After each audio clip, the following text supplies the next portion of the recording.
Baldino, Senior Director of Program here at Special Olympics New Jersey. I want to welcome you. I know for many of you baseball fans, it's the start of the playoffs, so we're going to move through our information tonight. For you Mets fans, that last check, it was 3-2 going to the top of the third. So we'll try and stay focused on the information we want to share with all of you. And it's great to see many faces, athletes, coaches, volunteers joining us this evening. Talk about some positive change. We have a couple of positive changes we want to share with all of you. Some housekeeping items. We are going to do questions at the end. So we have a frequently asked questions slide that may answer some of the questions in the presentation, but we also encourage you to put your questions into the chat. Our chat is being monitored, so we'll be able to filter through those questions during the presentation and then address them at the end. And if there's anything that we don't get to this evening, we'll have some contact information for some next steps. But other than that, let's get rolling. Before we get into the athlete registration piece, I wanted to welcome our Chief Community Affairs Officer, Carmen Bannon, to talk about a positive change happening around the state today. So with that, I'm going to turn it over to you, Carmen.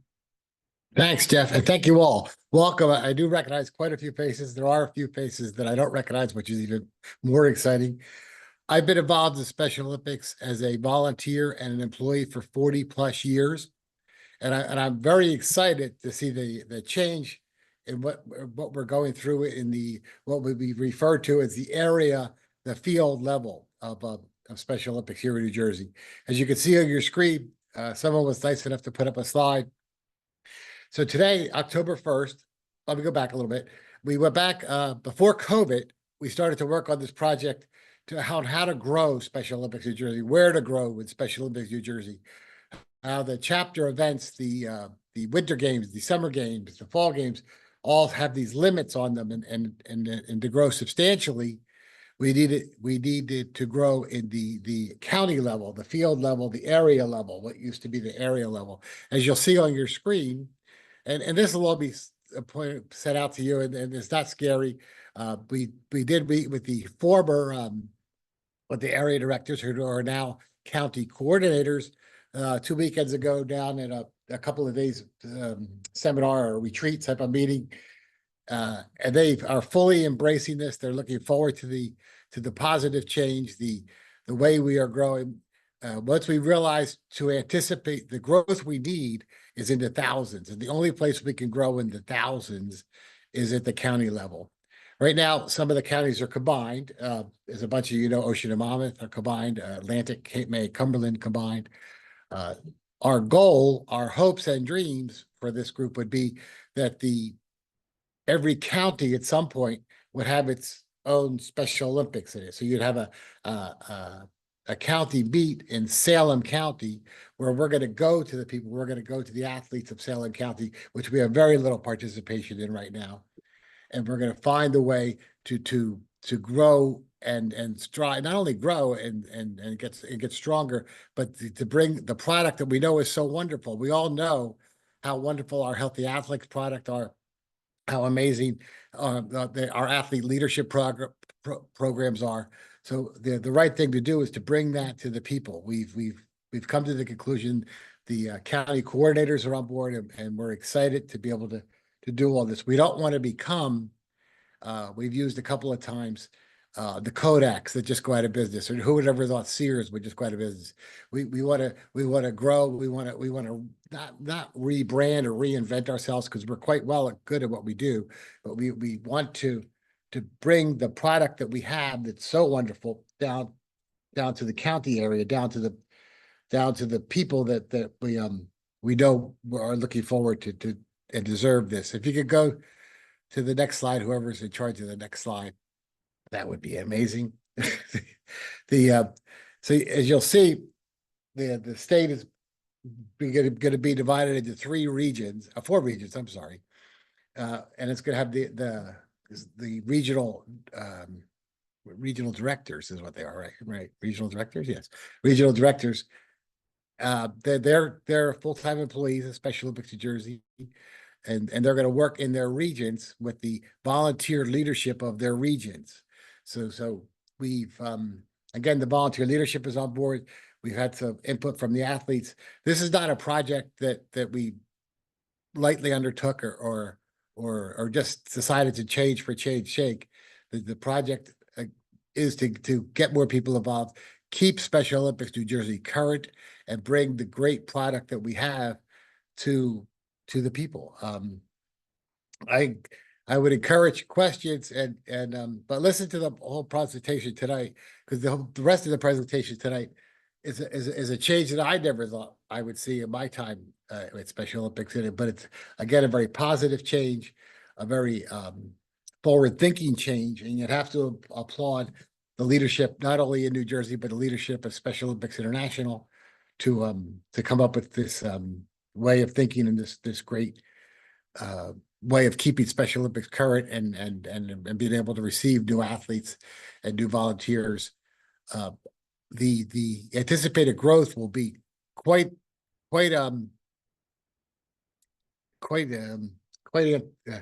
be a lot more people. I think we're excited to be able to serve this a lot more people, but we don't want to leave anybody behind. We still want to serve the athletes that we have and the volunteers that are with us forever and ever. I think that's all I'm going to say now. You'll see on the screen the phone numbers and the emails of the regional directors. Even mine's also on there. If you'd like to email us directly a question or put it in the chat for Amy, we can get to it at the end.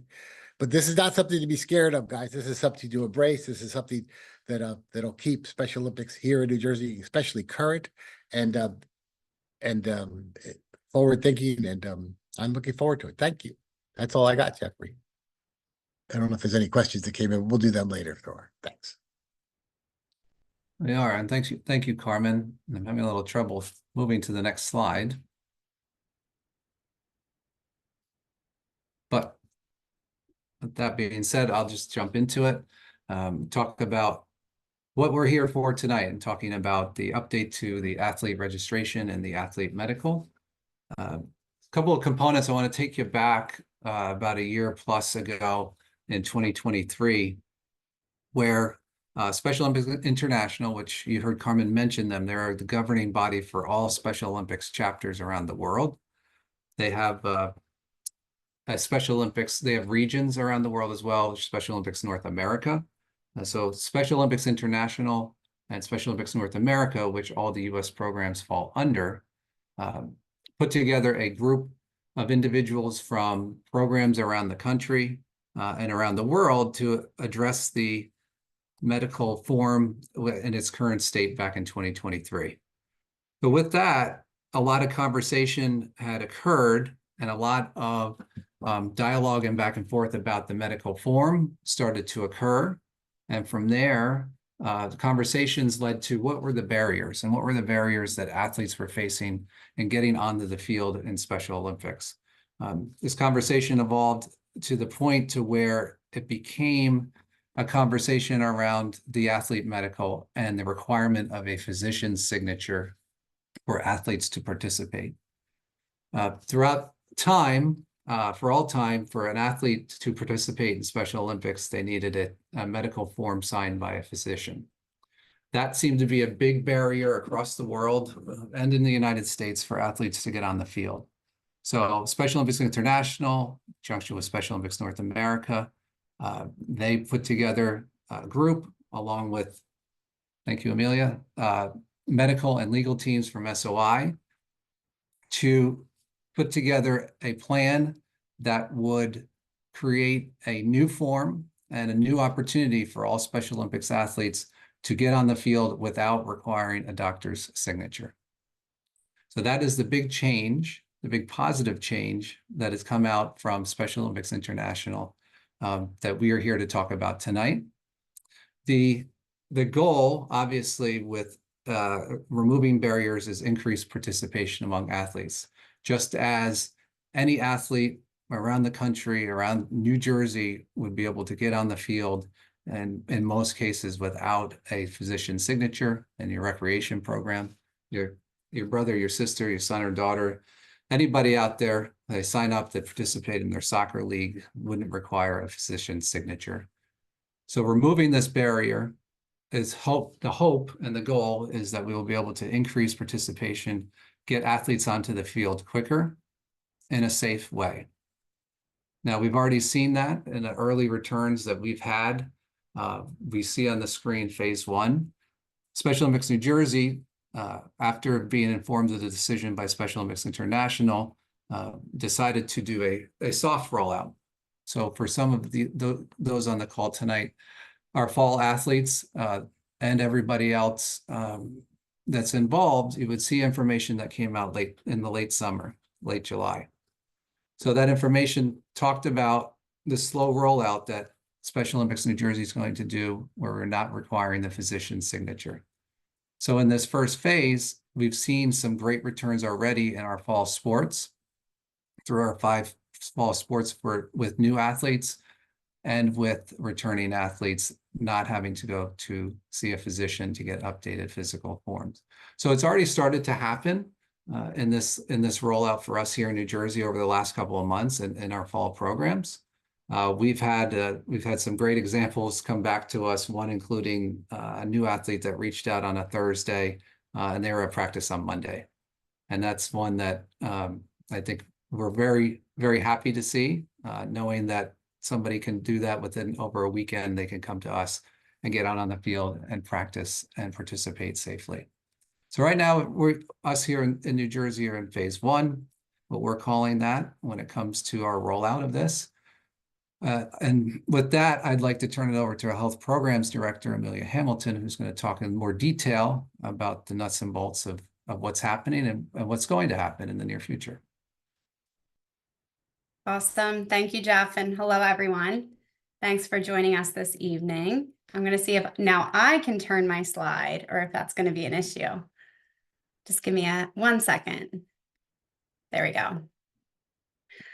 All right. So as both Carmen and Jeff had mentioned, there are some exciting changes to come, and we hope that this increases the participation among our Special Olympics New Jersey athletes. So we're excited to share this information with you, and we know that it is a lot and it can be overwhelming. So please just bear with us through the next slides, and then we will open up the chat at the end for some questions. So for the new medical process, this will be the required information for everyone participating.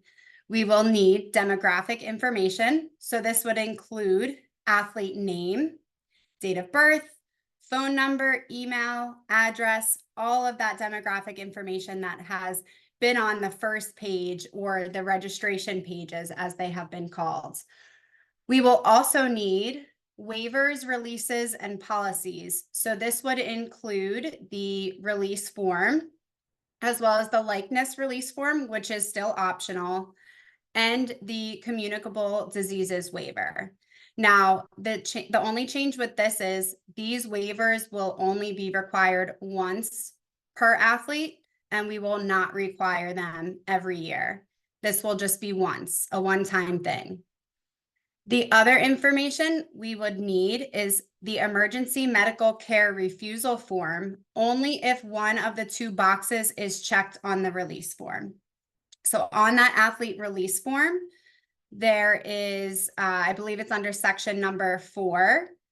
There are 2 boxes, and if you check either of those, we would still require you to complete the emergency medical care refusal form. And then the last piece of that is the health history pages.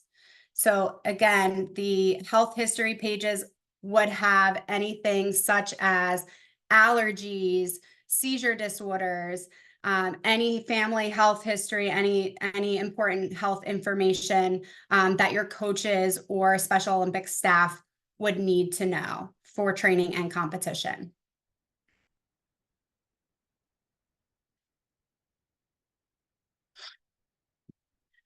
So we currently are accepting multiple different versions of these forms. I have a picture on this slide here of the checklist that goes over the information that I shared on the last slide.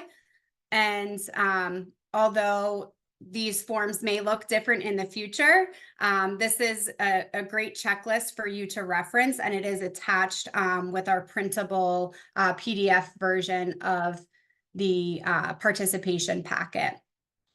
Other acceptable versions that we would now accept would be these SONJ forms, but without the physical exam page.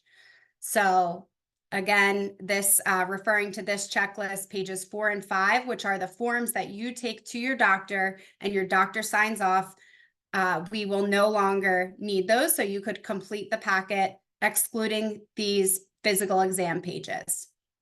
Another acceptable form would be these SONJ forms, including the physical exam pages.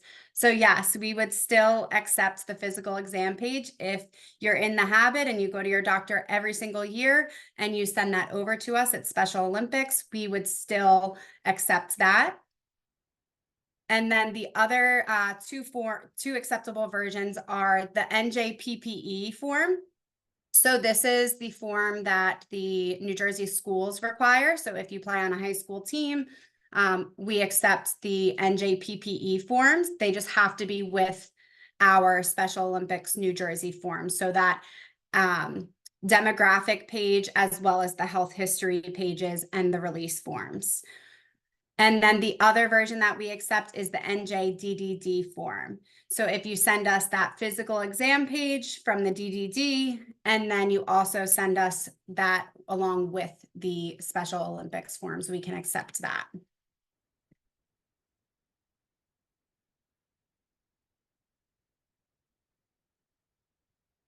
So more information to come. We will be seeing new forms coming. SOI has been working on this project, as Jeff had mentioned, for quite some time now, and we will see new versions of these forms to come. So we are just waiting to finalize our process internally. We want there to be an electronic form like there currently is, where you can complete all the paperwork online. And we just need to nail down our internal process. So as we finalize those last pieces, the new forms will be coming. Additionally, health history will now need to be collected annually. So that is once a year, not every 3 years, like we're used to. So with the old process, we needed the SONJ forms along with the physical exam pages once every 3 years. So we're moving away from that, and we will be collecting the health history information every single year.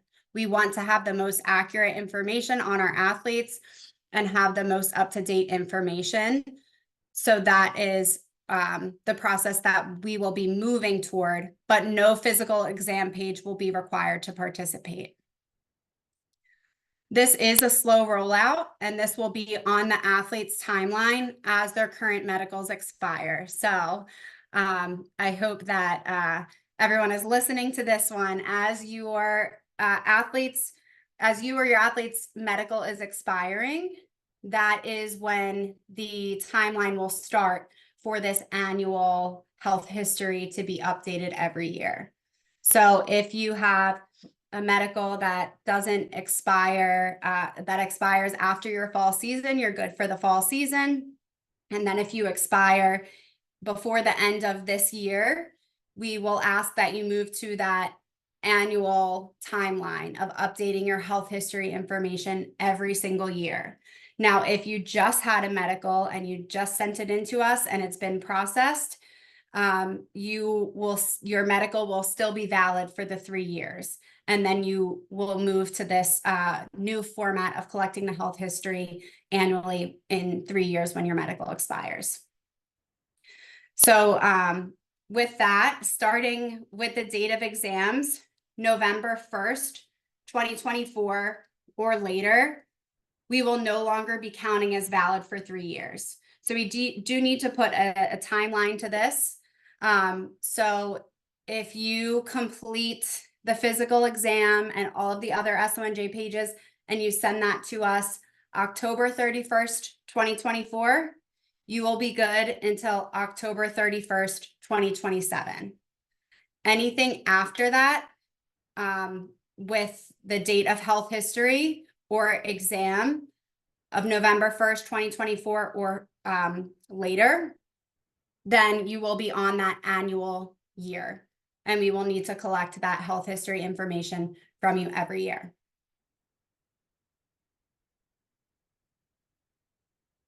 So here are some frequently asked questions that we've already received that I just want to touch upon, and then we will open up the chat. And I see some chats are rolling in now, so we probably have some questions, but I'm just going to go through the frequently asked questions in case I'm able to answer your question with that.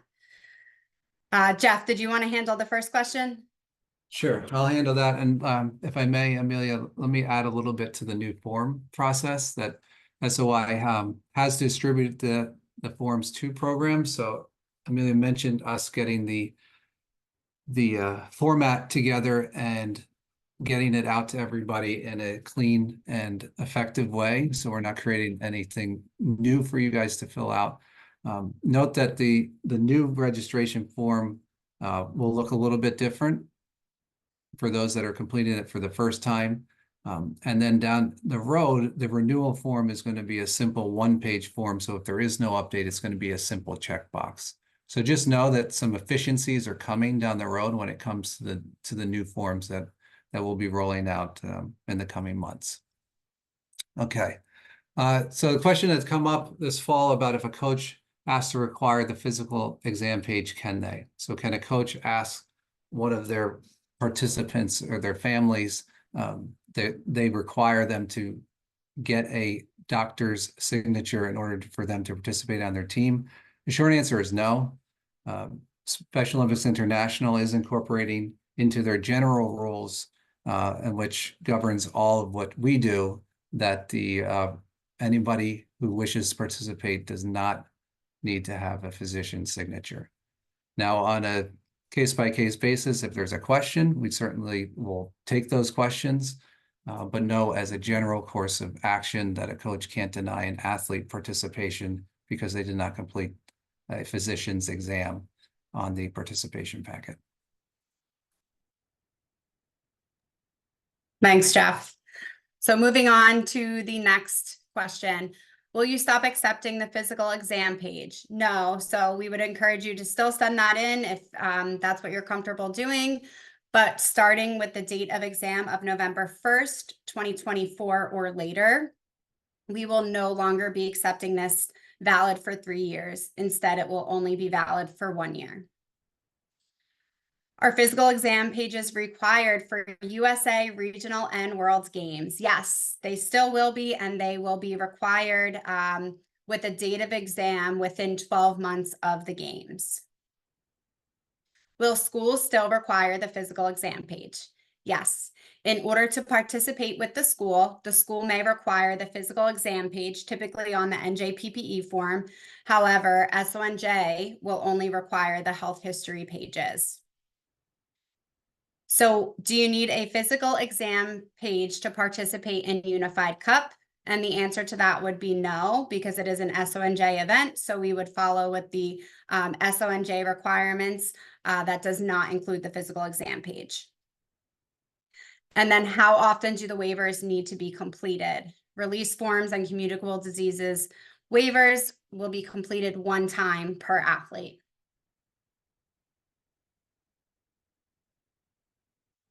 And then we are going to switch over to the chat and see if we had some other questions come up.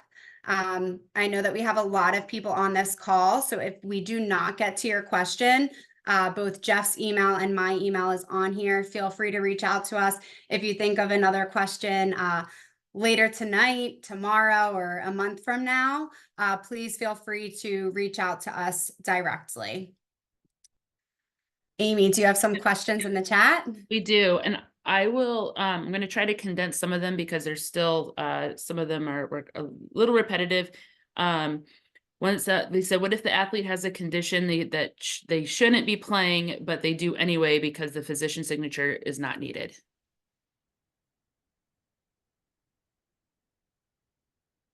Jeff, do you want to take this one? But I think we'd have to speak individually to that question. I don't know, as a broad-based statement. But certainly if somebody wants to email me the question individually, we can address it. If it's a health and safety concern, then we can take a look at it. But as a general, the general piece, again, like it's not requiring, but if there's a health and safety concern, we can certainly take a look at that. All right. Regarding the communicable diseases waiver, what if they already have that? Do they need to get a new one every year? No, we will accept the current one that is on file. How would someone know if a person has special needs if the doctor doesn't have to do anything?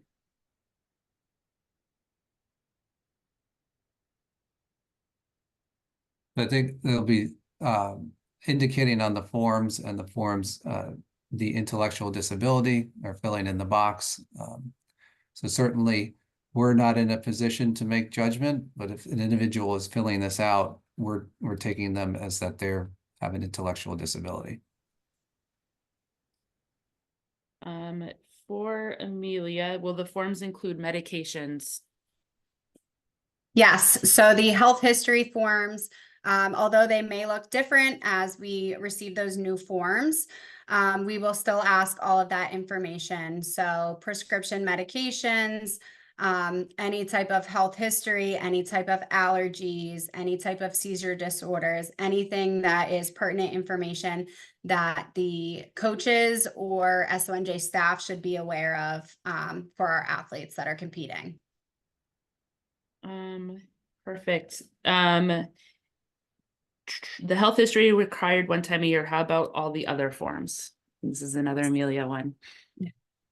Yes, so health history and demographic information should be completed once a year. So as Jeff had mentioned, the forms will look like more like a checkbox for an update. So in order to capture the athlete's best contact information, we would want that also to be updated every year.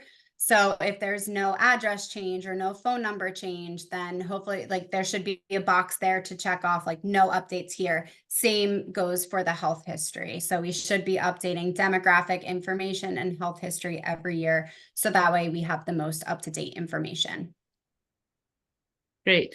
Are coaches still required to carry copies of their of the health history, the new forms to practice in games? And if so, the ability to get those, how the process of getting the forms to those coaches?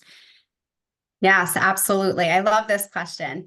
So all athletes and families should have a copy for themselves. All coaches should have a copy for all of their athletes for the coaches' purpose. And then SONJ should have a copy of all of these forms.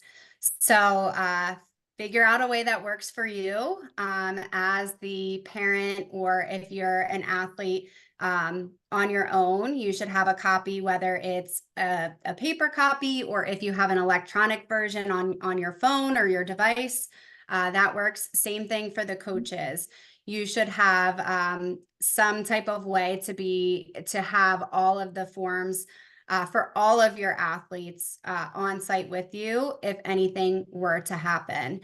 And then same thing for SONJ. So as athletes and families, you should be sending them to your coaches and then also to SONJ.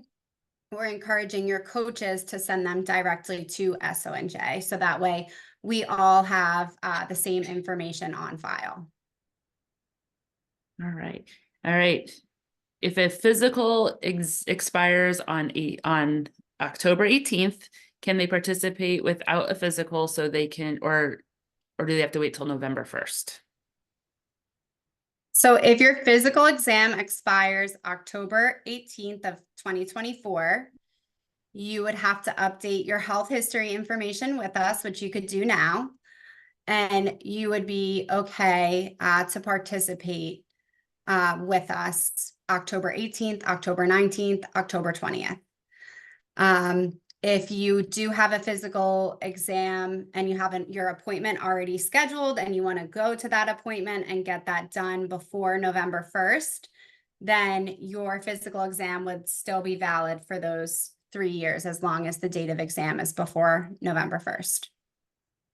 Okay.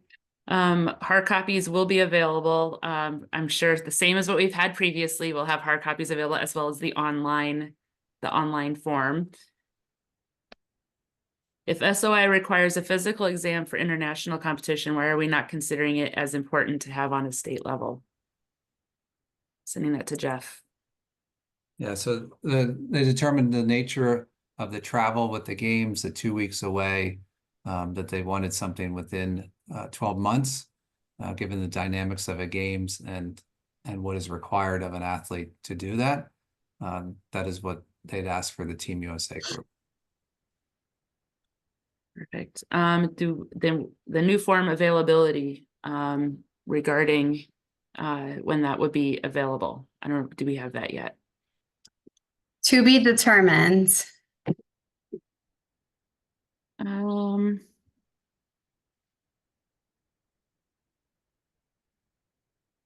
If an athlete has a packet already on file that hasn't expired yet, then we don't need to do anything now, correct? That is correct. So when your date of exam expires, then that's when you would move to the new model of renewing once every year. Perfect. And that answers the next ones. When your current physical expires after 3 years, only health history needs to be updated annually. That is correct. All right. I think that's it. So yeah, outside of if we have the waivers already on file, do we need to send one in again? So that will be connected to that health history once they have that up there. Yes. All